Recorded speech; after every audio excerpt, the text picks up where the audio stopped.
Big story. ఢిల్లీలో రైతుల ఆందోళన నేపథ్యంలో స్వామినాథన్ కమిషన్ సిఫార్సులు మరోసారి తెరపైకి వచ్చాయి. అవేంటో చూద్దాం.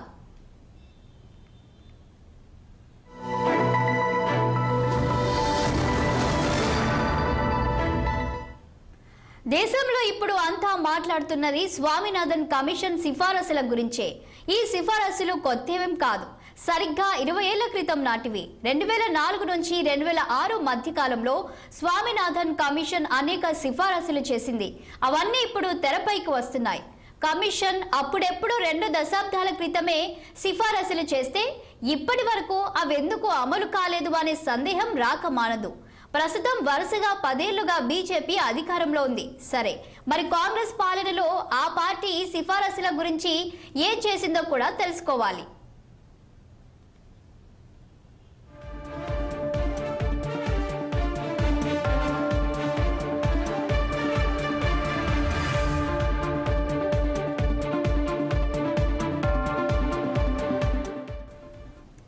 ప్రస్తుతం కాంగ్రెస్ పార్టీ స్వామినాథన్ కమిషన్ సిఫారసుల గురించి గొంతు చించుకుంటుంది.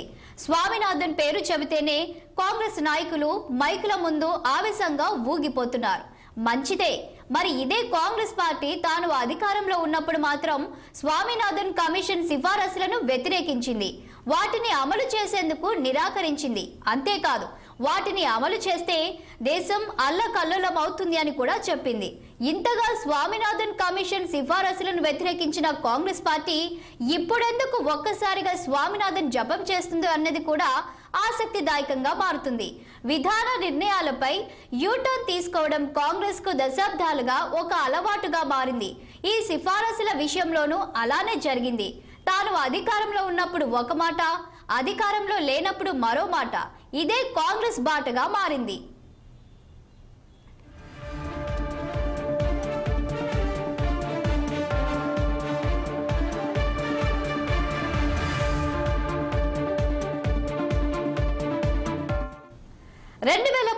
కేంద్రంలో కాంగ్రెస్ పార్టీనే అధికారంలో ఉంది. అప్పటికి స్వామినాథన్ కమిషన్ సిఫారసులు వచ్చి 6 ఏళ్లు గడిచిపోయాయి. ఆ సిఫారసులను అమలు చేయాలని రైతులు తీవ్ర స్థాయిలో ఉద్యమించారు. ఆ సమయంలో కాంగ్రెస్ ప్రభుత్వంలో వ్యవసాయ శాఖ సహాయ మంత్రిగా కేవి థామస్ ఉన్నారు. అప్పట్లో రాజ్యసభలో ఓ ప్రశ్నకు ఆయన ఇచ్చిన సమాధానం అప్పట్లో పెను వివాదాలు సృష్టించింది. కమిషన్ సిఫారసులను ప్రభుత్వం ఆమోదించలేదని ఆయన స్పష్టం చేశారు. కమిషన్ అప్పట్లో పెట్టుబడిపై కనీసం 50% ఉండే ధరను ఆయా పంటలకు కనీస మద్దతు ధరగా నిర్ణయించాలని సిఫారసు చేసింది. దీన్ని గనుక అమలు చేస్తే అది మార్కెట్ను అదలాకుతలం చేస్తుందని నాటి వ్యవసాయ శాఖ సహాయ మంత్రి థామస్ అన్నారు.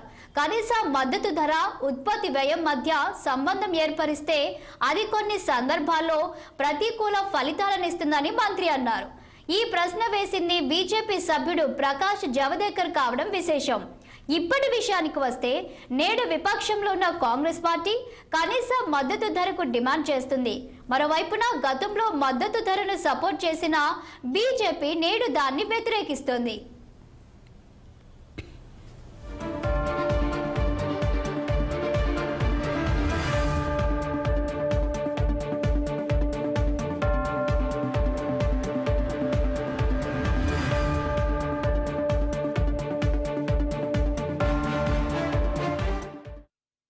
రైతులు ఎప్పుడు ఉద్యమాలు, ధర్నాలు చేసినా ముందుగా గుర్తుకు వచ్చేది స్వామినాథన్ కమిషన్ రిపోర్ట్. గతంలో మధ్యప్రదేశ్కు చెందిన రైతులు 2018 జూన్లో కొన్ని రోజుల పాటు ఆందోళన చేశారు. 2018లోనే మహారాష్ట్ర రైతులు ఇలాంటి డిమాండ్తో లక్షలాదిగా ముంబై వీధుల్లో ప్రదర్శనలు నిర్వహించారు. పంజాబ్ రైతులు ఓ 2 ఏళ్ల క్రితం ఢిల్లీ సరిహద్దులో భారీ ఉద్యమం నిర్వహించారు. తాజాగా మరోసారి పంజాబ్ రైతులు చేస్తున్న ఆందోళనలోనూ ఎంఎస్ స్వామినాథన్ నివేదికను అమలు చేయాలని డిమాండ్ వినిపిస్తుంది. ఈ నేపథ్యంలో రిపోర్టులో ఏముందో, ఆ కమిషన్ చేసిన సూచనలేమిటో చూద్దాం.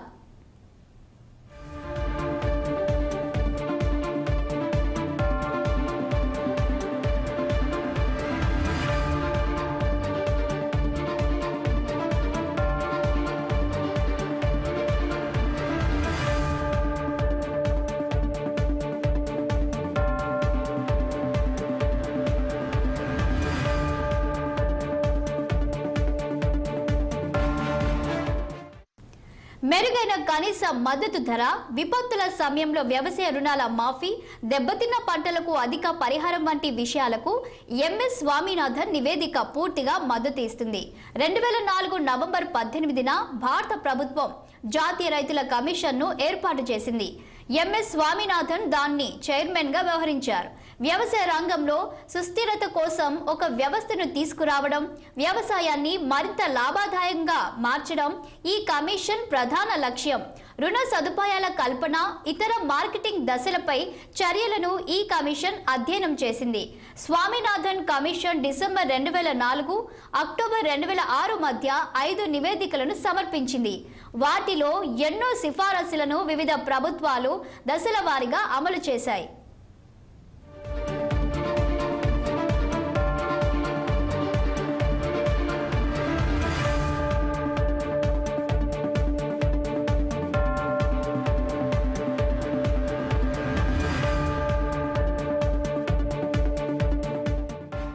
కమిషన్ ఇచ్చిన మొత్తం 5 నివేదికల్లో 5వది చివరిది అయిన నివేదిక అత్యంత కీలకమైనదిగా గుర్తించబడింది.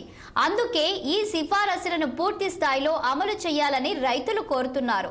ఈ సిఫారసులను అమలు చేస్తే అది సహేతుకమైన కనీస మద్దతు ధరకు దారితీస్తుందని, చిన్న రైతులు సురక్షితంగా ఉంటారని పలువురు భావిస్తున్నారు.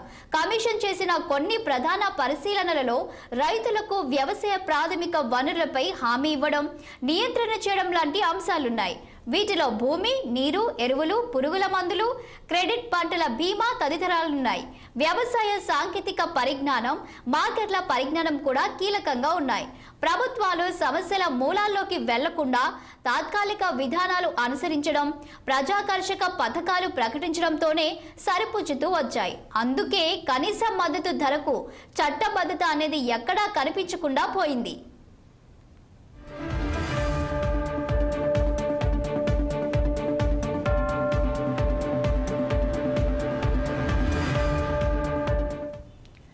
సీలింగ్ మిగులు భూమి, బంజరు భూముల పంపిణీ, సాగు భూముల వ్యవసాయేతర వాడకాన్ని నివారించడం, మేత హక్కులను పొందడం వంటివి కమిషన్లో సూచించిన ప్రధాన భూ సంస్కరణలుగా చెప్పవచ్చు. జాతీయ భూ వినియోగ సలహా సేవను స్థాపించాలని కూడా ఇది సూచించింది. ఇది భూ వినియోగ నిర్ణయాలను సీజన్తో, భౌగోళిక, నిర్దిష్ట ప్రాతిపదికన పర్యావరణ, మార్కెటింగ్ కారకాలతో అనుసంధానిస్తుంది.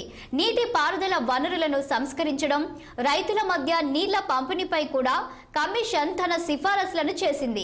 నీటి సరఫరాను పెంచడానికి వర్షపు నీటి పెంపకం, నీటి మట్టం రీఛార్జింగ్ వాడాలని కమిషన్ సూచించింది. పంట రుణాల వడ్డీ రేట్లను తగ్గించడం, రుణ రికవరీ విధానాలు, వ్యవసాయ రిస్క్ ఫండ్, మహిళా రైతుల కోసం ప్రత్యేక కిసాన్ క్రెడిట్ కార్డ్ వంటి ఇతర సేవలతో పాటు సంస్థాగత రుణాలను విస్తరించాలని కమిషన్ సిఫారసు చేసింది. వీటిలో చాలా అంశాలు ఇప్పటికే రైతులకు అందుబాటులోకి వచ్చాయి.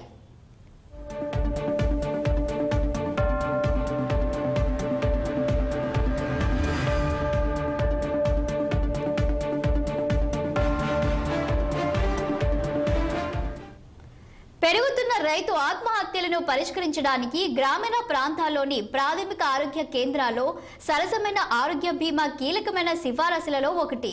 మైక్రో ఫైనాన్స్ పాలసీలు, బీమా ద్వారా అన్ని పంటలను కవర్ చేయడం, మద్దతు కోసం సామాజిక భద్రత వంటి వాటిని కూడా కమిషన్ తన సిఫారసులలో పొందుపరిచింది. భూమి, నీరు, బయోసోర్సెస్, క్రెడిట్ అండ్ ఇన్సూరెన్స్, టెక్నాలజీ మరియు నాలెడ్జ్ మేనేజ్మెంట్, మార్కెట్లు వంటి ప్రాథమిక వనరులపై రైతులు నియంత్రణను కలిగి ఉండాలని కమిషన్ భావించింది.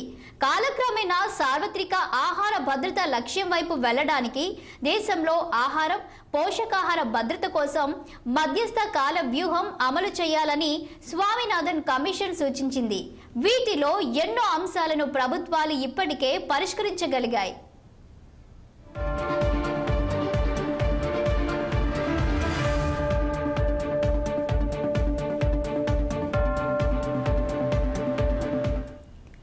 దేశంలోని ప్రధాన వ్యవసాయ వ్యవస్థల ఉత్పాదకత లాభదాయకత, స్థిరత్వాన్ని పెంచడం గురించి స్వామినాథన్ కమిషన్ ఆలోచించింది. రైతులందరికీ గ్రామీణ రుణం గణనీయంగా పెంచే విధాన సంస్కరణలు చేపట్టాలని సూచించింది. వెనుకబడిన ప్రాంతాల్లోని రైతులకు, అలాగే కొండ ప్రాంతాలు, తీర ప్రాంతాల్లోని రైతులకు పొడి భూముల కోసం ప్రత్యేక కార్యక్రమాలు చేపట్టాలని సూచించింది. వ్యవసాయ వస్తువుల నాణ్యత పెంచాలని కోరింది. వ్యయ పోటీతత్వాన్ని ప్రపంచవ్యాప్తంగా పోటీగా మార్చడానికి చర్యలు తీసుకోవాలని సలహా ఇచ్చింది. అంతర్జాతీయ ధరలు గణనీయంగా పడిపోయినప్పుడు రైతులను దిగుమతుల నుండి రక్షించడం ఎలానో ఆలోచించాలని సూచించింది. సుస్థిరమైన వ్యవసాయం కోసం పర్యావరణ పునాదులను సమర్థవంతంగా పరిరక్షించడానికి, మెరుగుపరచడానికి ఎన్నుకోబడిన స్థానిక సంస్థలకు అధికారం ఇవ్వాలని సిఫారసు చేసింది.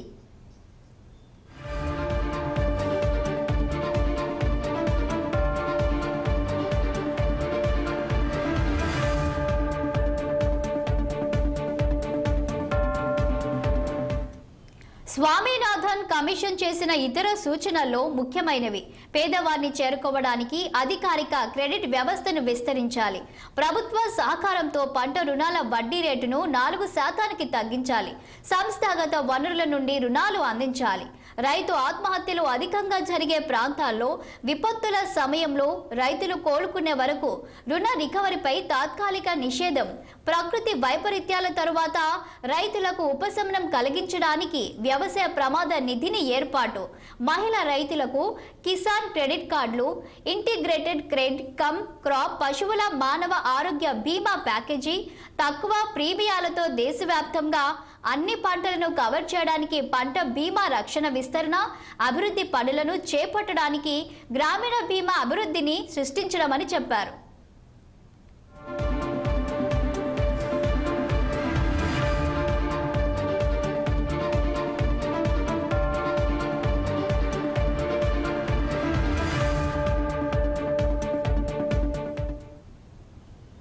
ఆహార భద్రతకు సంబంధించి కూడా స్వామినాథన్ కమిషన్ నివేదిక పలు సిఫారసులు చేసింది.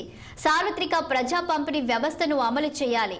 పోషకాహార సహాయ కార్యక్రమాల పంపిణీ పునర్వ్యవస్థీకరణ, ఇంటిగ్రేటెడ్ ఫుడ్ కమ్ ఫోర్టిఫికేషన్ విధానం అమలు, ప్రతి చోట ధాన్యం, నీరు నిల్వ చేయండి అనే సూత్రం ఆధారంగా మహిళా స్వయం సహాయక బృందాలు SHG నిర్వహించే కమ్యూనిటీ ఫుడ్ అండ్ వాటర్ బ్యాంకుల స్థాపనకు ప్రోత్సాహం.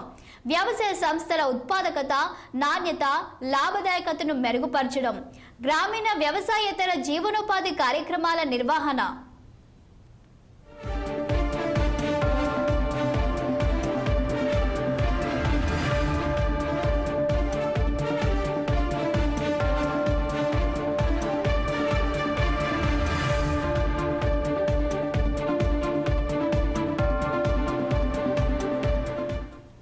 రైతుల ఆత్మహత్య సమస్యను పరిష్కరించాలని కూడా స్వామినాథన్ కమిషన్ సూచించింది. తక్కువ ధరకు ఆరోగ్య బీమాను అందించాలని సూచించింది. ప్రాథమిక ఆరోగ్య కేంద్రాలను పునరుద్ధరించాల్సిందిగా సూచించింది. రైతుల సమస్యలపై ప్రభుత్వ డైనమిక్ స్పందనను నిర్ధారించడానికి రైతుల ప్రాతినిధ్యంతో రాష్ట్ర స్థాయి రైతు కమిషన్ను ఏర్పాటు చేయాల్సిందిగా కోరింది. వృద్ధాప్యంలో మద్దతు అందించాలని సూచించింది. జలాశయ రీఛార్జ్, వర్షపు నీటి సంరక్షణను ప్రోత్సహించాల్సిందిగా సిఫారసు చేసింది. నీటి వినియోగ ప్రణాళికను వికేంద్రీకరించాలని తెలిపింది. నాణ్యమైన విత్తనం, ఇతర ఇన్పుట్లను సరసమైన రేట్లకు సరైన సమయంలో సరైన ప్రదేశంలో లభించేలా చూడాలని కోరింది.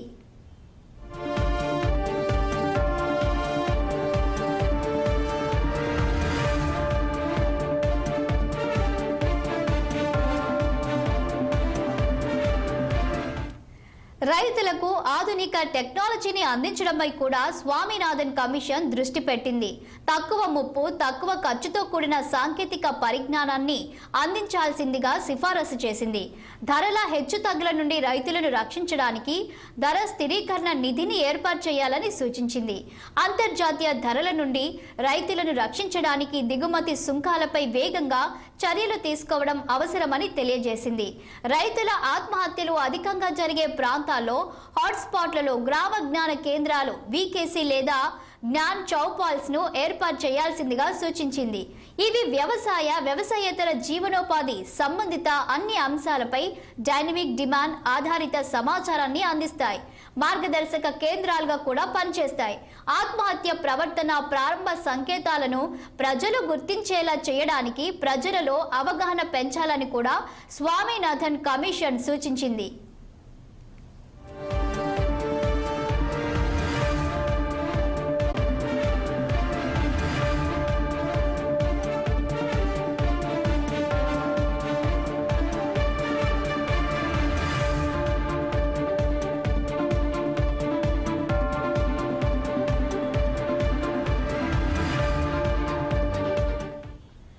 రైతుల సంక్షేమం మాత్రమే కాదు, వారిలో పోటీతత్వం పెంచే అంశాన్ని కూడా స్వామినాథన్ కమిషన్ పరిశీలించింది.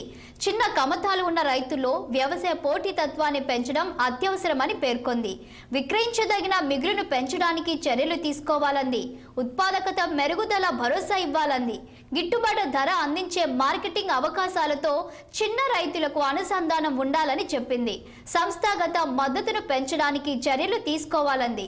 ప్రభుత్వ ప్రత్యక్ష రైతు వినియోగదారుల అనుసంధానానికి వీలు కల్పించాలని చెప్పింది. పంట కోత నిర్వహణ, విలువ జోడింపు, మార్కెటింగ్ వంటి కేంద్రీకృత సేవలను అందించాలని స్వామినాథన్ కమిషన్ సూచించింది.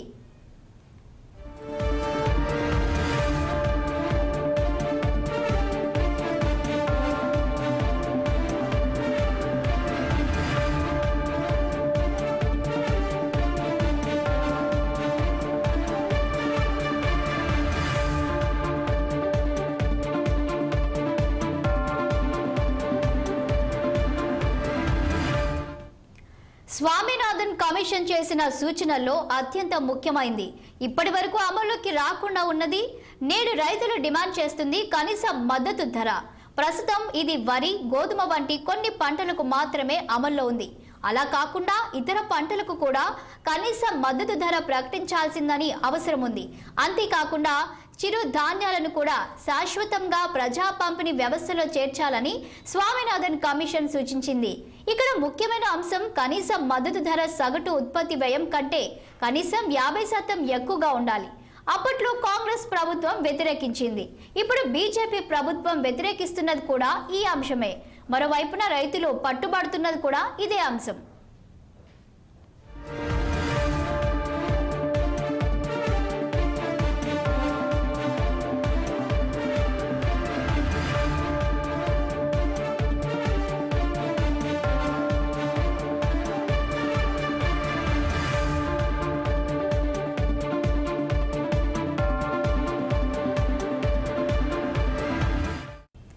స్వామినాథన్ కమిషన్ వ్యవసాయ రంగానికి సంబంధించిన మరెన్నో అంశాలను కూడా అధ్యయనం చేసింది.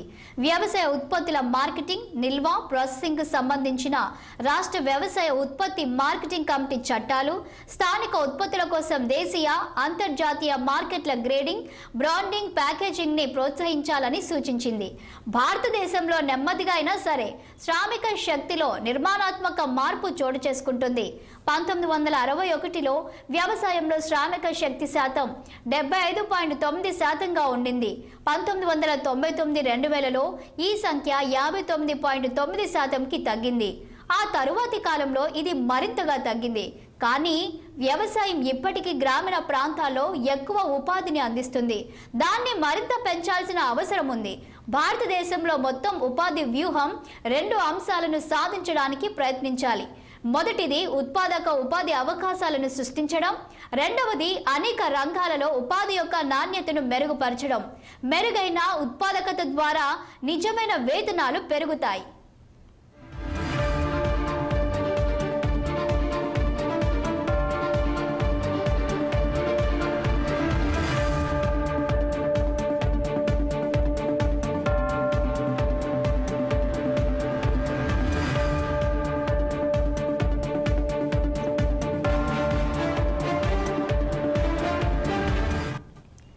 స్వామినాథన్ కమిషన్ చేసిన సిఫారసుల్లో చాలా వరకు ఇప్పటికే అమల్లోకి వచ్చాయి.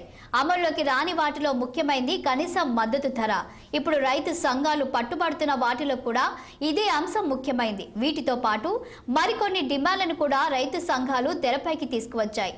రైతులు తమ డిమాండ్ల సాధనకు రోడ్డెక్కాల్సిన పరిస్థితి నిజంగానే దారుణమైన అంశం. అదే సమయంలో పంజాబ్ రైతుల ఉద్యమంలో రైతుల కంటే ఎక్కువగా మండీల యజమానులు ఉన్నారని, రైతు ఉద్యమం వెనుక రాజకీయ ప్రయోజనాలు ఉన్నాయనే వాదన కూడా తెరపైకి వస్తుంది. ఇలాంటి వాదనలు నిజమనే భావన ప్రజల్లోకి వెళ్తే రైతుల డిమాండ్లు ఎంత న్యాయంగా ఉన్నా వాటికి ప్రజా మద్దతు తక్కువగానే ఉంటుంది. అందుకే రాజకీయాలకు అతీతంగా రైతులు ఉద్యమించాల్సిన అవసరం ఉంది. మరోవైపున ప్రభుత్వం సైతం రైతుల సమస్యలను పాజిటివ్ దృక్పథంతో చూడాలి.